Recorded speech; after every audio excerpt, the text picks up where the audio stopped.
चलिए देखिए, अब आते हैं क्लास 7 का, है ना, भूल भी जाता है ना। ये क्लास 7 का प्रश्नावली 10.2 का क्वेश्चन नंबर 3 है। क्वेश्चन नंबर 3 में लिखा निम्नलिखित व्यंजकों के मान ज्ञात कीजिए जब x इज इक्वल टू -1 दिया हुआ है और आपको कई तरह के यहाँ पर क्वेश्चंस दिए गए हैं, उसका आपको वैल्यू पूछ रहा है। ठीक है, देखिए सबसे पहले यहाँ पर 3 नंबर का एक में जो वैल्यू दिया होगा, सबसे इंपॉर्टेंट तो यही है कि आपको x की वैल्यू कितना है। x की वैल्यू है 1, ठीक है, -1 है, सॉरी -1 है। और आपको यहाँ पर कई तरह के प्रश्न हैं, हम सभी प्रश्न को एक एक करके सॉल्व कर देते हैं। आप लोग ध्यान से देखिएगा। पहला है 2x - 7, ठीक है। तो आपको इसको कैसे बनाना है, सबसे पहले 2 लिखेंगे और x का मतलब हुआ x की जो भी वैल्यू है उसको आपको पुट करना है। जैसे मान लो यहाँ पर -1 है तो आपको -1 पुट कर देना है और -7।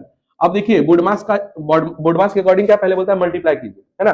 तो 2 को -1 के साथ मल्टीप्लाई करेंगे तो क्या होगा, -2 हो जाएगा। क्या हो जाएगा, -2 हो जाएगा।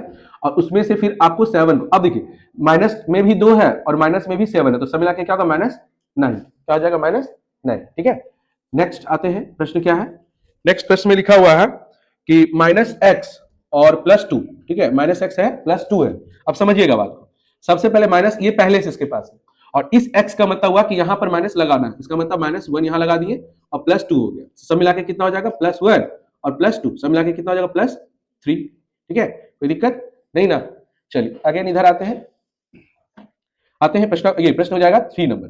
3 नंबर में क्या लिखा हुआ है, ये है x स्क्वायर है, फिर है 2x और प्लस है 1, ठीक है, इस तरह से दिख रहा होगा।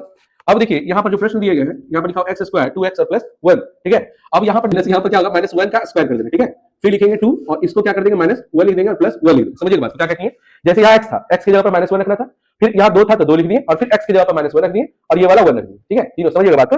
अब समझ ये, क्योंकि ध्यान से देखिए इसलिए क्या मिटा देंगे, खुद से बनाना पड़ेगा, आधा मिटाएंगे, इसलिए जो समझेगा वही बना पाएगा। अब देखिए 1 को -1 के साथ मल्टीप्लाई, -1 × -1 क्या हो जाएगा, 1 हो जाएगा, क्योंकि माइनस प्लस होता है, ठीक है। यहाँ पर क्या लिख सकते हैं, ये हो जाएगा 1, ये हो जाएगा 1, इसको इसके साथ मल्टीप्लाई करेंगे, ठीक है, तो क्या हो जाएगा -2, क्योंकि 2 के साथ -1 मल्टीप्लाई करेंगे तो -2 और +1, सब मिला के ये और ये जोड़ेंगे कितना आएगा, 2, 2 में से 2 को घटा देंगे, क्या हो जाएगा, 0। इसका आंसर क्या हो जाएगा, 0। और इसके बाद इसमें जो अंतिम प्रश्न है उसका है 2x² - x और -2, है ना। तो ये देखिए इस प्रश्न में क्या करना है, सबसे पहले आपको 2 लिख देना है और x है तो यहाँ पर आपको -1 का स्क्वायर कर देना है।